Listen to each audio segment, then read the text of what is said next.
Perspektif selama ini tentang Diponegoro mengangkat senjata, salah satunya karena posisi tanahnya di Tegalrejo yang ditabrak jalur oleh Jalan Raya Yogyakarta-Magelang oleh Belanda. Ya. Menariknya, Profesor Peter Carey mendapatkan data bahwa Diponegoro sudah merencanakan perang itu jauh sebelum terjadinya aneksasi lahan itu.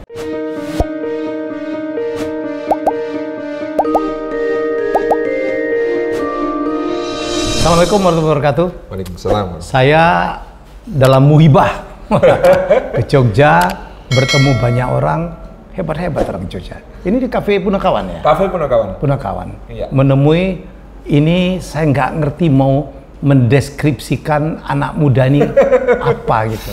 Pengurus masjid kah, ustadz kah, penulis, content creator juga, ahli keris kah? Pokoknya dia ambil semua. Makasih kunjungannya Mas Helmi. Sangat merasa terhormat bisa bertemu. Ustadz Al-Salim Afillah. Gitu. Salim Afillah. Bukan nama asli itu ya?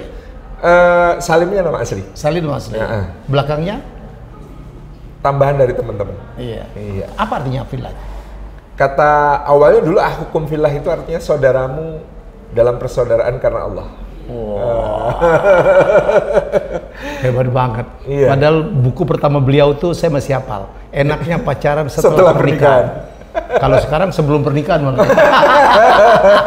Ya itu dulu semangat ini ya sebagai anak muda mengawali sesuatu yang kemudian memberi alternatif supaya teman-teman mendefinisikan pacaran itu ada alternatif definisi aja sih berarti nikah. Harus. Ya ini kita concern juga lah ya. Oke, siap. Jadi kita bagaimanapun harus memegang nilai-nilai agama. Betul. Ya. Betul. Makanya orang bilang ya tak kenal maka ta'aruf. Siap. Oke, Ustadz, saya harus memulai dari mana? Saya bingung karena terakhir-terakhir Ustadz lebih banyak ngomong sejarah ya. Oke, boleh kita sejarah bicara Islam, macam-macam. Bukunya udah 16. Ya, 16 mau 16. Dan itu macam-macam ya. Temanya, konten. Betul. Awal saya banyak concern ke remaja karena mungkin umur juga ya. Umur itu 20-an? 20-an, masih dekat-dekat dengan masa remaja. Kemudian ketika saya menjalani kehidupan rumah tangga, saya juga bicara tentang pernikahan. Ya. Saya nulis buku salah satu yang termasuk paling bestseller sampai sekarang, judulnya Bahagianya Merayakan Cinta. Mungkin sudah lebih dari 30 cetak ulang. Kemudian saya hitung duit royalti. Kemudian ketika memasuki kehidupan yang ya semakin bergaul dengan banyak orang dan lain sebagainya, saya menulis buku tentang berkah, judulnya Lapis-Lapis Keberkahan. Lapis-Lapis Keberkahan. Habis itu terpanti oleh sebuah diskusi dengan Profesor Peter Carey tentang Diponegoro. Maka saya coba menggali juga tentang Diponegoro. Saya termasuk yang impress kepada beliau karena 40 tahun menekuni penelitian tentang Diponegoro. Dan dia yang mempelopori agar Babad Diponegoro menjadi warisan dunia di UNESCO. Kemudian dia mengungkap banyak sisi lain yang kemudian beda dengan sejarah mainstream selama ini, dengan perspektif-perspektif baru. Apa yang beliau tuturkan secara ilmiah coba saya hadirkan dalam perspektif saya secara lebih populer dengan nulis novel Sang Pangeran dan Janisari Terakhir. Ini aja dia. Yes. Tapi sebelum kita ngebahas Diponegoro, karena saya bertemu juga dengan Prof Manu ya. Prof Manu. Yang mengaku keturunan dari Diponegoro. Betul. Dan dia punya versi tersendiri tentang Diponegoro. Ya, tapi versi kita bisa berdebat. Cuman kita menyepakati orang ini sudah menjadi pahlawan nasional Indonesia. Oh iya. Ini milik kita bersama. No doubt. Ya. Berarti kita bisa mengambil banyak pelajaran dari dia. Artinya kita belajar sejarah, mengurai fakta, tapi juga belajar dari sejarah, mengambil nilai-nilai. Nah, saya mencoba menjadi yang kedua, untuk tidak hanya belajar fakta dan faktanya, tetapi juga kita mengambil nilai-nilai apa yang bisa kita jadikan pelajaran di masa sekarang. Termasuk mungkin yang sangat menarik, perspektif selama ini tentang Diponegoro mengangkat senjata, salah satunya karena posisi tanahnya di Tegalrejo yang ditabrak jalur oleh Jalan Raya Yogyakarta-Magelang oleh Belanda. Ya.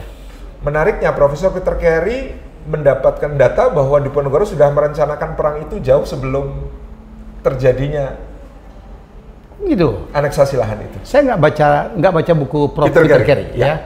Yang saya tahu sebenarnya ada yang mengatakan nih kontroversinya bahwa Diponegoro itu sebenarnya nggak ngebela apapun, dia nggak bela untuk kepentingan karena tanah keluarganya dilewatin itu, jadi nggak ngerti maksud saya? Jadi sebenarnya gitu. Kalau Prof. Peter Karim menilai itu sebagai kasus belli, pemicu, tetapi sebenarnya perang itu sudah direncanakan sejak lama, dan bahkan dia sudah merencanakan perang itu akan dimulai di Majasto, daerah tengah persis antara Surakarta dan Yogyakarta di Klaten, yang akan dimulai pada bulan Agustus 1825. Juli 1825, sebulan sebelum rencana Diponegoro, Belanda terlanjur mengepung purinya di Tegalrejo dan menghancurkannya. Maka perangnya maju sebulan dari rencana Diponegoro itu. Sehingga dia harus bermarkas di Selarong. Bahwa dalam Babat kalau kita menilai Babat ini sebagai sumber karena dia menuliskan autobiografinya di situ, dia menulis kalimat menarik, amangun luhuripun agama Islam yang tanah Jawa.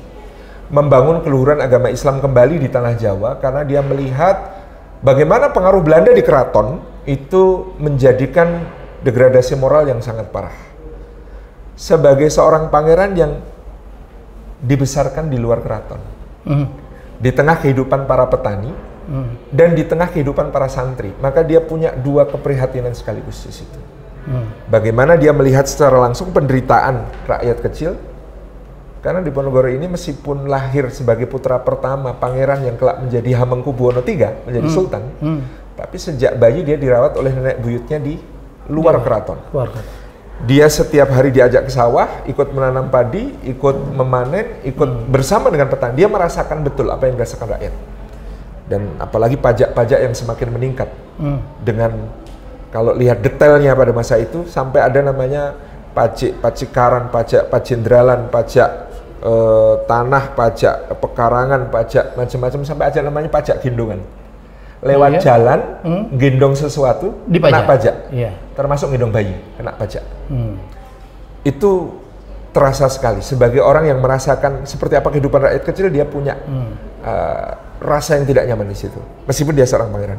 Yang kedua sebagai seorang santri, karena ketika nenek buyutnya di Tegalrejo itu membesarkan dia, setiap pekan dia mendatangkan kiai guru, mendatangkan santri-santri untuk membaca kitab, untuk mengaji Al-Quran di situ. Jadi sejak kecil dia memiliki kedekatan dengan para santri dan para ulama. Dan diperkuat setelah nenek buyutnya meninggal, dia menjadi santri kelana dengan nama Syekh Abdul Rahim. Berkeliling ke pesantren-pesantren termasuk ke Tegasari, ke Ponorogo, salah satu pesantren tertua di Jawa. Dari situ dia membangun jejaring. Jadi keprihatinan itu menggumpal bersama dengan jejaring yang dibangunnya. Sehingga ketika dia keluar dari keraton, 2/3 pangeran ikut keluar keraton. Oh iya? Wow, saya nggak tahu fakta itu. Dan Diponegoro pada saat keluar dari keraton masih punya jabatan besar sebagai wali sultan. Hamengkubuwono V, keponakannya. Putra adiknya yang menjadi sultan naik tahta di usia 2,5 tahun. Dia jadi wali, tapi dalam... Itu mestinya Pangeran Diponegoro yang menjadi sultan ya? Itulah menariknya, itulah yang kemudian dia sebut di dalam babatnya. Kalau saya mau jadi sultan, saya sudah ditawari 2 kali oleh John Crawford, residen Inggris yang pada waktu itu pemerintah peralihan Inggris memerintah zaman bapaknya. Gubernur jenderalnya Raffles di Batavia, tapi residen di Jogja namanya John Crawford, orang Skotlandia. Dan dia sangat dekat dengan John Crawford. John Crawford 2 kali menawarkan, rekomendasi pasti turun kalau Anda mau jadi sultan. Bapaknya, Hamengkubuwono III juga berharap dia mau jadi. Tapi dia melihat bagaimana bapaknya menjadi raja di bawah tekanan penjajah. Itu betapa tidak nyamannya. Kayak boneka ya? Kayak boneka disuruh nindas rakyatnya sendiri. Itu melawan hati nurani. Itu melawan hati nuraninya. Tetapi Diponegoro kemudian pada masa adiknya bertahta, merasa keprihatinan itu makin mendalam, keponakannya naik tahta karena adiknya ini wafat di usia 18 tahun. Belum punya keturunan? Sudah punya, tapi masih kecil. Oke. Anak tertuanya 2,5 tahun dijadikan sultan, Hamengkubuwono V. Dia jadi wali bersama Pangeran Mangkubumi, pamannya, kemudian bersama Patih Danurjo IV, kolaborator Belanda. Di situ, sehingga dalam kebijakan-kebijakan keraton dia ditinggalkan, sehingga dia makin menjauhkan diri dari keraton di Tegalrejo, sampai akhirnya pecah perang itu. Maka ketika dia memproklamirkan perang, 2/3 pangeran menghancurkan rumah-rumah di sekitar keraton, bergabung dengan dia membawa seluruh harta dan pengikut mereka. Menurut Ustadz Salim ini cukup besar ya motif perlawanan seorang kalau bagi saya, mengobarkannya ya. Karena bukan sesepele ini karena Belanda ngambil tanah keluarganya. Kalimat-kalimat di dalam Babad menyiratkan dia sudah lama memendam berbagai keprihatinan itu. Melihat itu cuma pemicu. Itu pemicu, dan pemicu itu karena pengikutnya. Kalau kita baca teliti laporan harian dari Residence-Master dan surat-suratnya ke Batavia, kita akan ketemu jawaban bahwa dia dapat masukan dari Patih Danurjo IV supaya menabrak tanahnya Diponegoro, supaya Diponegoro segera disingkirkan. Danurjo IV memang ingin memancing supaya Diponegoro mengangkat senjata, tapi Diponegoro nggak bisa dipancing dengan cara seperti itu. Kolaborator Belanda. Ya. Dia nggak bisa dipancing dengan cara itu. Yang bisa dipancing adalah pengikut-pengikutnya. Ketika kemudian patok-patok dipasang untuk menerabas tanah Diponegoro supaya bisa jadi jalan, pengikutnya yang marah mencabuti patok-patok itu, ganti pakai tombak. Patok diganti tombak, itu sudah deklarasi perang. Nah, jadi yang terbakar, terprovokasi itu pengikutnya. Diponegoro masih nahan diri, pengennya perang dimulai bulan depan. Ini kok sudah malah kemudian purinya diseduh. Jadi masuk akal ya kalau di keraton sini kan ada suara ini pemberontak. Ini pemberontak. Ya. Pangeran Diponegoro lah yang membuat yang menyeret ya keraton sehingga ruginya gede banget, kehilangan tanah besar banget. Sangat masuk akal kalau di keraton masih ada pemahaman bahwa Diponegoro ini pemberontak karena posisinya dia yang seharusnya jadi wali sultan keluar dari keraton dan mengibarkan perang kepada Belanda yang waktu itu sudah dianggap melindungi keraton. Dan kehancuran yang diberikan oleh perang Diponegoro ini memang dahsyat. Ya. Secara langsung perjanjian Klaten 1831 begitu perang Diponegoro selesai memangkas wilayah Kesultanan Yogyakarta, Bulangmas, Kedu, Gegelang, Banyumas diambil semua. Kedu itu Magelang sampai itulah wilayah itu ya. Kemudian Gegelang itu Madiun ke timur. Banyumas kita tahu sendiri. Itu diambil semua oleh Belanda. Pangkas dari wilayah semua keraton. Semula ya keraton Yogyakarta itu membentang dari Antang, Malang sampai ke Banyumas di barat menjadi seukuran DIY sekarang. Jadi memang luar biasa kerugiannya. Jadi kalau ada yang mengatakan Diponegoro jadi anak nakal bikin kita rugi besar, masuk akal gitu. Banyak hilang nih, tapi orang jangan lupa bagi Belanda ada 2 perang yang paling banyak menghabiskan anggaran belanjanya Belanda, yaitu perang Jawa dan perang Aceh. Ya.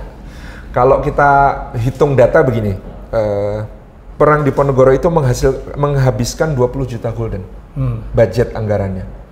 Gambarannya begini, pada masa itu pendapatan Belanda dari seluruh wilayah jajahannya di Hindia Barat maupun Timur, berarti termasuk Suriname, Sri Lanka, Asia, Afrika Selatan dan sebagainya itu total per tahun cuma 2 juta gulden. Ini 20 juta habis. 20 juta habis berarti untuk 5 tahun berperang melawan Diponegoro, Belanda menghabiskan pendapatan 10 tahun dari seluruh wilayah jajahan. Jadi kalau Belanda marah banget. Ngeri.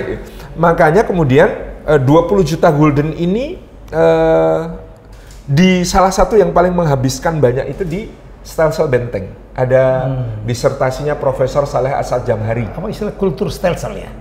Lain lagi? Benteng stelsel. Nanti kultur stelsel setelah itu. Jadi benteng stelsel itu selama kurun 1826 tahun kedua perang sampai 1829 tahun keempat perang. Belanda di bawah Kolonel Frans David Kochius, wakilnya de Kock, harus membangun 280 benteng. Jadi nguasain bangun benteng, bangun benteng. Itu untuk men-stop dan memutus rantai logistik dan rantai koordinasi pasukannya Diponegoro. 280 benteng membentang dari Banyumas sampai Kertosono di Jawa Timur. Itu gila. Maka kehancuran keuangan Belanda itu digambarkan Profesor Peter Kelly sampai membuat Belgia bisa merdeka. Lepas. Karena orang-orang Belanda Selatan jadi mendapat kesempatan untuk itu yang Flemish ya? Flemish, yang kemudian mereka memberontak kepada Belanda, akhirnya bisa mendirikan negara Belgia. Karena Belanda habis di sini. Kemudian kerugian Belanda yang luar biasa ini ditebus dengan mengirim seorang gubernur jenderal yang sangat jenius, yang dia punya pendekatan baru terhadap penjajahan, yang tadi Mas Helmi sebut. Namanya Kulturstelsel, Johannes van den Bosch. Van den Bosch. Van den Bosch mengkreasi satu sistem penjajahan baru. Dulu jajah itu ngerebut pelabuhan, memperbudak orang, bikin kerja paksa ini, mengambil hak dagang, monopoli. Itu penjajahan konvensional. Dia bikin penjajahan modern. Petakan seluruh lahan, cocoknya ditanami apa, paksa untuk bertanam sesuai dengan komoditas yang sedang mahal di Eropa. 40 tahun pertama tanam paksa, 1830 sampai 1870. Yang dihasilkan Belanda dari tanam paksa 850 juta gulden. Terbayang ya, 800. Jadi impas ya biaya perang. Bukan impas, itu untung besar. Maka ketika itu muncul di Eropa kaum oposisi. Yang bertanya, kok bisa kita dapat kekayaan seperti ini? Di Hindia Belanda seperti apa? Mereka menjawab, penguasa menjawab, wong kita distributor aja kaya, apalagi produsen. Faktanya muncul nanti Edward Doesdecker nulis Multatuli, ada perlawanan yang akhirnya melahirkan apa yang disebut politik etis. Politik etis menghasilkan kaum ningrat yang melek politik. Karena mereka sekolah, Stovia, sekolah di Osvia, sekolah di sekolah dokter Jawa dan sebagainya. Inilah yang akan melahirkan generasi kebangkitan nasional. Makanya Prof. Peter Carey mengatakan, ya, Diponegoro itu penendang bola salju kemerdekaan Indonesia. Penendang bola salju kemerdekaan Indonesia. Karena rugi bangkrut dipenang Diponegoro, menghasilkan tanam paksa menghasilkan politik etis melahirkan generasi berkesadaran nasional. Itu jenengan itu, Ustadz kok ngerti sejarah segitu detail? Enggak juga, ini belajar. Sekolahnya teknik UGM. Gak lulus tapi ya? Gak lulus. Terus ke psikologi UIN. Kok iso ngomong sejarah gitu? Minat aja ya, seneng aja dari dulu. Memang kalau sudah baca sejarah, kayak nggak bisa berhenti gitu. Ngulik kalau belum ketemu apa yang saya cari, nggak berhenti gitu ya, sampai apapun gitu. Back to Diponegoro. Ustaz Sarip percaya versi mana? Apa Diponegoro ditangkap atau menyerahkan diri? Itu ada dua lukisan. Ya, dua lukisan. Pineman sama sama Raden Saleh. Ya, saya lebih. Yang mana yang Ustadz lebih percaya? Kita lihat psikologinya sebagai seorang pangeran Jawa. Diponegoro datang sebagai sebuah silaturahmi Idul Fitri. Memang dia percaya bahwa dekok bermaksud baik melakukan perundingan damai demi rakyat Jawa yang sudah sangat menderita. 15.000 serdadu Belanda tewas selama perang Diponegoro. Itu lebih banyak daripada yang tewas di perang Napoleon oleh serdadu Belanda. 200.000 rakyat Jawa jadi korban. Tentu ini tekanan tersendiri bagi beliau. Posisinya beliau juga tertekan karena Ratu Adil tapi kok nggak berhasil. Orang Jawa tuh ya memandang beliau sebagai Ratu Adil akan membawa perubahan, tapi kok kalah terus ini akhir-akhir ini gitu. Itu tekanan tersendiri bagi beliau.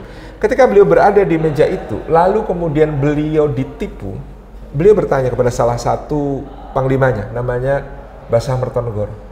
Apa yang harus dilakukan sekarang? Apakah aku harus menyerah? Apakah harus selesai? Mertonegoro itu orang Banyumas. Pertanyaannya Diponegoro itu pertanyaan orang Jogja, basa-basi kan? Harusnya ayo kita perang lagi, itu Mertonegoro. Tapi Mertonegoro melihat Diponegoro, kayaknya udah selesai, kasihan rakyat. Kita nyerah aja. Maka posisi itu ada pertarungan batin ya, menurut saya di diri Diponegoro. Apakah harus berhenti sekarang, ataukah harus lanjut? Itu tidak selesai. Apalagi ketika itu masih ada janji Anda akan dihajikan. Akan dihajikan itu dia masih punya mimpi pulang haji tak pimpin perang lagi. Gitu. Maka gambarannya adalah tertipu iya, merasa tertipu iya, tapi ini juga exit buat dia gitu. Ketika dia buntu, ini mau pasukanku ini mau gimana lagi di tengah kondisi stuck seperti ini. Menarik, jadi menyelami perang batinnya itu menarik. Jadi dia di situ tuh ditangkap sebenarnya, ditipu dan ditangkap. Bukan menyerahkan diri kan? Enggak, karena silaturahmi Idul Fitri judulnya. Jadi bekas kursi yang dia remas sampai remuk masih ada di Magelang kan? Oh iya? Karena dia sangat geram dengan kondisi itu. Ya. Ya. Benar. Jadi lukisan gaya Indonesia Raden Saleh dengan satu lagi Spilman ya? Nicholas Spilman. Nicholas Spilman itu Nicholas Spilman kan diri. Nicholas Spilman kan memang melukis versi cerita Jendral Dekok. Ya. Dan Pineman belum pernah melihat. Diponegoronya nunduk, tapi Raden Saleh berdiri tegak, gitu, dengan dagu terangkat. Ya. Kalau saya sih kalau membaca Babat, suasananya ya tidak seheroik Raden Saleh, tapi tidak separah Pineman gitu ya, tidak in between. In between menurut saya. Dan akhirnya Diponegoro dibuang ke Makassar. Pertama ke Manado dulu. Manado dulu? Ya, Manado itu 3,5 tahun. Ya. Disitulah dia menulis Babatnya. Ya. Itu yang dipegang oleh Prof. Manu ya? Prof. Manu punya mungkin naskahnya. Iya, saya diliatin gitu. Yang saya takjub Mas Helmi. Dan tulisannya rapi banget. Yang saya takjub Mas Helmi, orang zaman Diponegoro itu literasinya tinggi sekali. Istrinya nulis, ibunya nulis, putra-putranya nulis, lawannya nulis, kemudian panglimanya nulis. Orang di zaman Diponegoro semuanya menulis babat tentang Diponegoro. Maka ada babat Diponegoro Manado yang beliau tulis sendiri, ada babat Diponegoro Suryo Ngalam, ada babat Diponegoro Pakualaman, ada babat Diponegoro Kraton Yogyakarta, ada babat Diponegoro Kraton Surakarta, ada babat Diponegoro Kedung Kebo ditulis oleh Cokronegoro, lawannya dalam perang. Ada babat Diponegoro versi Gondokusumo, panglimanya yang nulis. Ada babat Diponegoro oleh Basa Abdul Majid, putranya sendiri.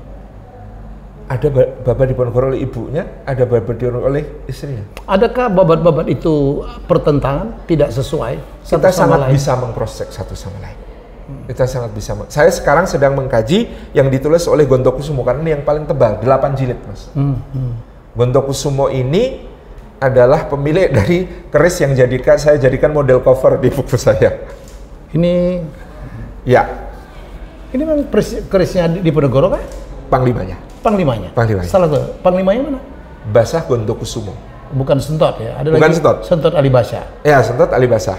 Tapi ini Basah Gondokusumo. Asalnya dari dinasti para patih yang berasal dari Banyumas. Maka dia adalah putra Patih Danurjo II. Nanti menjadi Danurjo V yang kemudian membantu Hamengkubuwono V. Sama ya.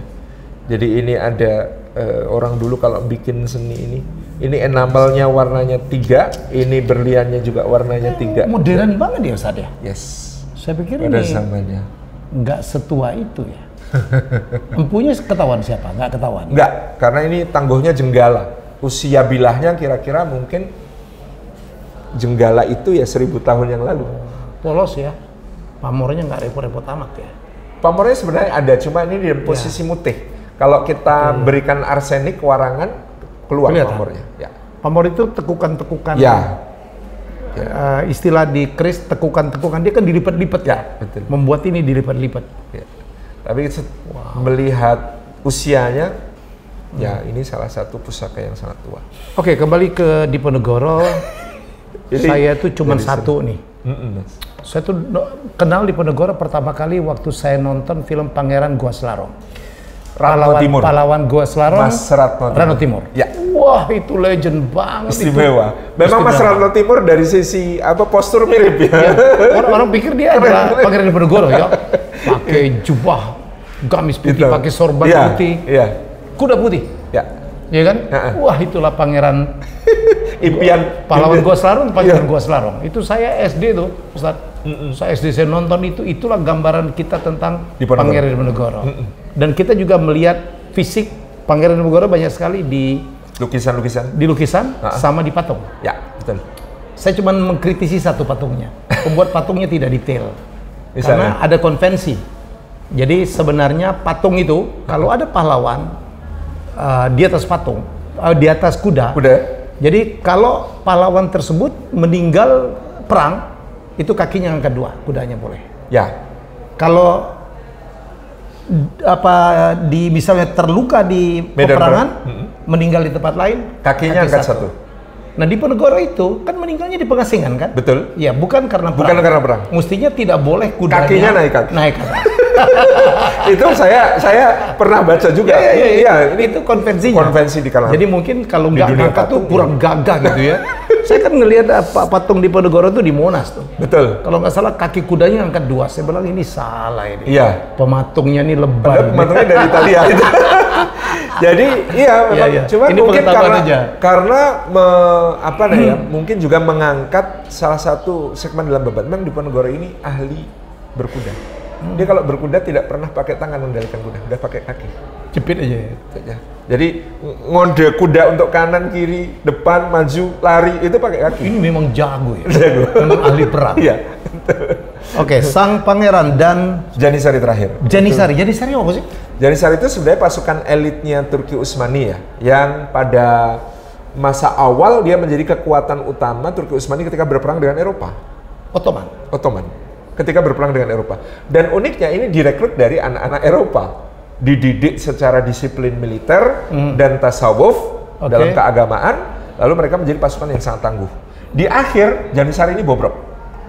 Korup, ganti sultan seenaknya, main suap untuk jabatan-jabatan dan sebagainya. Terus apa hubungannya dengan Diponegoro? Menariknya Diponegoro itu menyusun pasukannya, hierarkis kepangkatan maupun nama kesatuan-kesatuannya kayak Janisari. Profesor Saleh Asad Jamhari dalam disertasinya Stelsel Benteng Strategi Mendudukkan Diponegoro mengatakan Diponegoro membuat Belanda shock berperang dengan orang Jawa karena dia menggunakan sistem militer baru. Bukan militer Jawa, bukan militer Eropa, tapi rujukannya Turki Utsmani.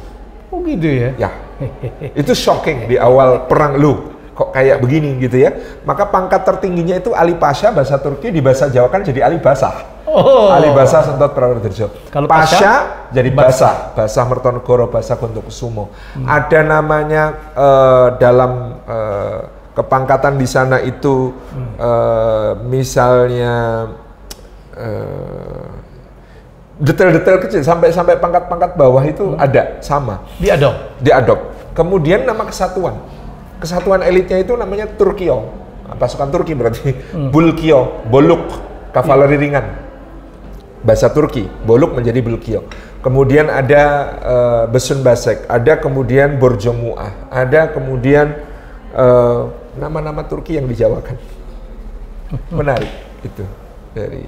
Nggak ada hubungan dengan Al-Fatih kah? Tentu inspirasi. Karena masa hidupnya Al-Fatih 1450-an, Diponegoro 1820-an. Jauh. Menarik ya kalau kita bicara sejarah Indonesia di masa lalu. Ya. Sayang betul sekarang saya mencatat mungkin pendidikan kita sekarang sudah tidak terlalu memprioritaskan sejarah ya. Itu masalah Mas. Iya, padahal saya di mana-mana saya mengaku Ustaz menjadi senang trivia, senang baca karena dulu pengaruh guru sejarah saya. Pada saat dia menceritakan tentang perang di Ponorogo itu, kalau guru yang lain kan textbook ya. Textbook. 1825 sampai 1830 habis maghrib. Guru saya itu Pangeran Diponegoro dengan kuda putihnya berlari Jadi teatrikal banget ya. Teatrikal gitu. Tapi kalau melihat ini ya, kita punya pahlawan Kalinyamat, kita punya dahsyat Mas semuanya luar biasa. Iya, itu luar biasa. Sultan Hasanuddin, Thomas Matulesi. Sedih saya ya. Anak saya, cucu saya, itu kadang-kadang Pangeran Sudirman aja dia nggak tahu itu siapa. Ya. Minimal mereka tahu cuma nama jalan aja. Siapa ini? Apa mereka jasanya? Tahu ceritanya.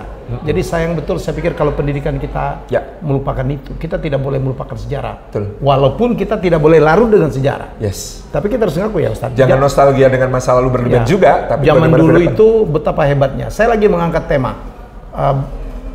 Kan kita ada moto nenek moyangku orang pelaut. Betul. Ya. Selama ini kan kayak slogan kosong ya. Laut kita dijarah, ikan kita diambilin gitu. Dan akhirnya saya mengangkat, makanya saya ngangkat ini cerita Enrique. Saya senang mohon dukungan dari Ustadz.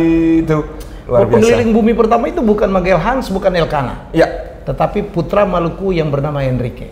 Elkanah mungkin selesai, tapi duluan Enrique. Ya.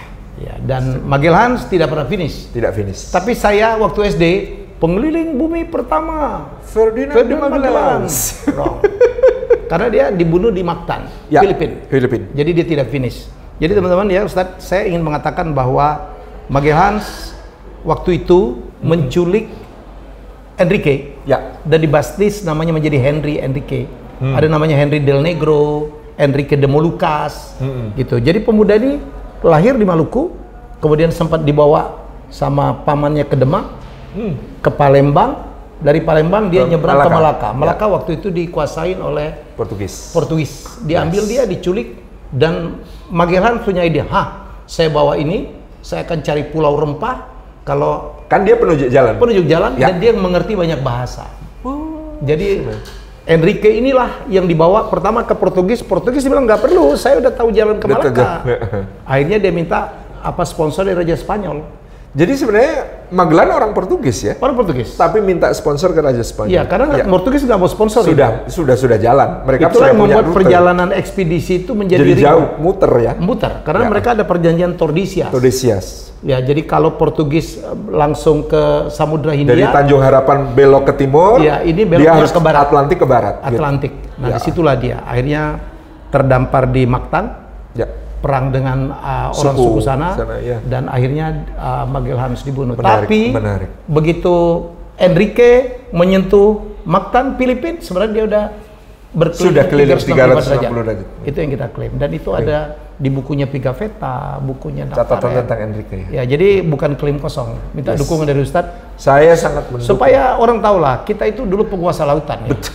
Dulu Ustadz tahu kan, mungkin Ustadz bisa cerita Kalinyamat, betapa hebatnya kita. Kalinyamat, betul. Saya sudah pernah bahas tentang Kalinyamat di kisah-kisah pahlawan Nusantara. Belum Malahayati. Belum Babullah Datusyah, Raja Ternate. Yang luar biasa. Luar biasa. Kalinyamat itu menciptakan kapal lebih besar dari kapal Portugis. Inggris lebih besar dari kapal China. Jung Jawa namanya. Ya.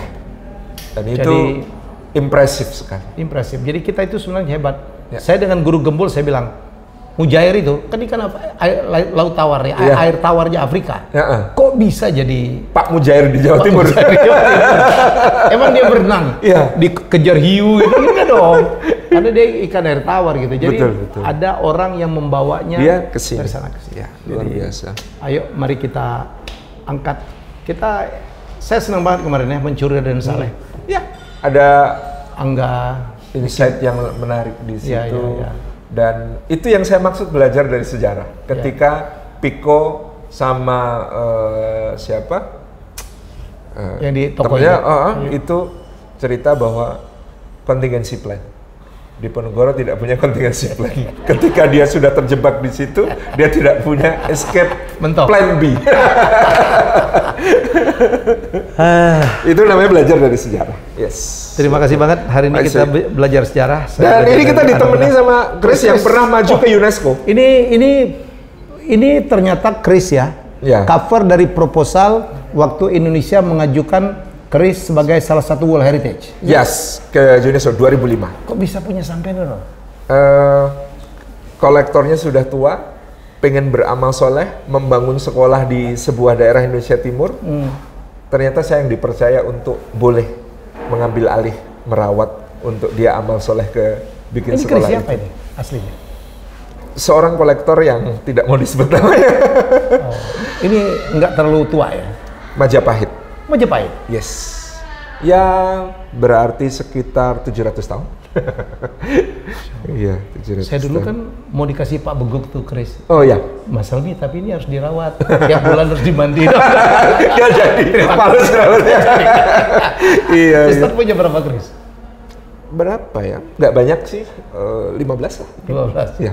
Tapi harus dirawat gitu nggak? Kalau saya sih cuman dijaga aja, dicek apakah berkarat, apakah ada. Tapi biasanya kalau logam yang bagus, besi yang bagus nggak berkarat. Mas Helmi bisa lihat di sini. Gila ya. Detail bagaimana mereka. Ini kuningannya emas. Emas. Jadi dia lembaran bukan emas. Karena dilukis ya? Bukan. Ini ditatah, Mas. Sorry. Ditatah. Ini lu istilahnya ya? Ya, lo. Ya, lo 7. Lekukan, lo 7. Hitungnya itu 1, 2, 3, 4, 5, 6, 7. Saya belajar Chris. Dan kalau ada yang logam-logam lain warna itu disebut dengan pamor. Pamor, ya. Pamor. Ada yang melekuk-lekuk betul ya? Iya. Ini pamornya berlapis-lapis bisa terlihat. Ini ada pamornya. Ya. Kan dia ditekuk. Kemudian disebut tinatah atau kinatah ketika diberikan hiasan emas. Ya pada zamannya emas, hiasan emas hanya diperbolehkan untuk raja dan pangeran-pangeran. Dan pembuat keris itu disebut empu. Empu, betul. Paling top itu empu gandring. Karena bikin horor, onar negara bergenerasi-generasi. Membunuh, digunakan oleh pemberontak. Iya, betul. Yang digunakan oleh Ken Arok. Gitu. Dan saya pernah melihat satu lukisan Rembrandt. Ada kerisnya? Ada kerisnya. Yes. Jadi bayangkan ya, Hercules, bukan Hercules, Samson. Samson itu cerita mitologi zaman dulu. Di Palestina malah. Gitu di Palestina malah. Ya. Jadi waktu itu kan dia dirayu oleh pacarnya Delilah ya. Yang untuk dipotong rambutnya supaya dia hilang kesaktiannya. Ya. Hebatnya, ya Samson itu matanya ditusuk, itu menggunakan keris. Yes. Jadi lukisan itu dilukis oleh Rembrandt van Rijn, ya betul. Ya, jadi bayangkan ya, pelukis-pelukis hebat dulu di Eropa pun sudah kenal keris ya.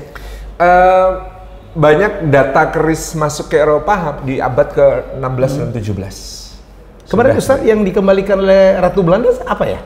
Keris disebut sebagai kerisnya Diponegoro, Nogososro ya. Daftarnya Nogososro, tapi disebut gelarnya Kanjeng Kiai Nogosiluman. Yes. Kalau Nogososro Sabuk Inten, itu Esa minta aja. Tapi sebenarnya nama dapur Nogososro Sabuk Inten. Nogososro itu biasanya ya ada gambar naganya ya, ada relief naga. Sabuk Inten? Sabuk Inten itu luk 11 luk, kemudian ada sekar kacang, ada lambe gajah, ada jalan. Jadi ada 280-an. Ini Ustadz atau ahli keris? Pokoknya kita apa saja yang jadi value buat bangsa dan negara kita cermati. Saya masih banyak banget saya mau tanya. Beliau mengasuh satu masjid sekarang menjadi percontohan. Masjid Jogokarian. Ya, kita juga punya kan Jogokarian ini lab untuk transformasi masyarakat berbasis masjid. Dari masyarakat dulu merah PKI menjadi masyarakat Islami. Sekarang kita punya namanya pesantren masyarakat Merapi Merbabu, laboratorium juga untuk mentransformasi masyarakat di wilayah pelosok. Banyak studi banding di situ kan? Alhamdulillah. Nanti kita akan bahas gitu. Siap. Kan pagi apalagi ada kopi enak gitu. Waduh, itu Kak selesai. Aduh. Ini nikmatnya ke Jogja tuh, ngomong nyambung aja. Ya. Oke. Terima kasih Ustaz. Makasih Mas. Ini kehormatan yang banyak. Biasa. Apa Jar? Wah, buku. Oh iya. Jadi selain Sang Pangeran dan Jenis terakhir ada kisah-kisah pahlawan Nusantara. Wow. Kisah ada yang aneh-aneh kan tentang pahlawan kita? Banyak juga yang banyak juga yang ditulisnya meleset ya. Yang kita pikir gimana gitu. Ternyata gimana. Ada catatan-catatan ya. Karena sejarah ditulis oleh para pemenang. Betul. Katanya begitu. Dan kadang-kadang dibelokin juga kan ya? Ya. Ingat pada zaman Mendikbudnya Nugroho Noto Susanto banyak sekali membelok-belokkan. Betul. Saya ngomong saya. Sunnah sedih dalam surga. Sunnah sedih dalam surga. Cerita-cerita ringan bermakna. Oke. Nah, ini Ustadz bener. Emang nggak bener gitu? Kadang-kadang. Syukur kalau ngaku gitu. Lapis-lapis keberkahan. Yes. Thank you Ustadz. Thank you. Saya nggak bawa buku saya ya. Oh ini kehormatan banget udah dikunjungi sama tokoh idola saya sejak zaman apa ya? Ricky Plik. Sejak zaman Diponegoro. Luar biasa.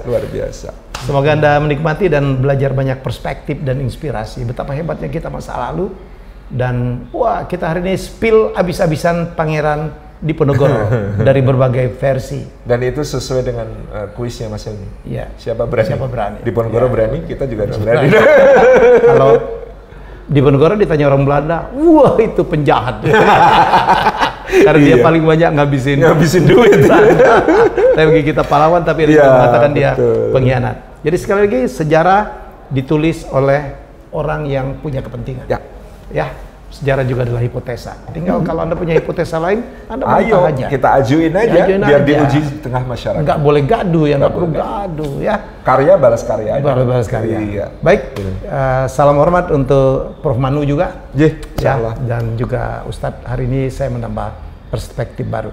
Saya cuma tadi ngasih catatan tentang kudanya, kakinya tidak boleh ngangkat. Ya, itu penting. Bye-bye. Terima kasih sudah menonton Helmia Bicara. Jangan lupa untuk like, komen, share, dan subscribe.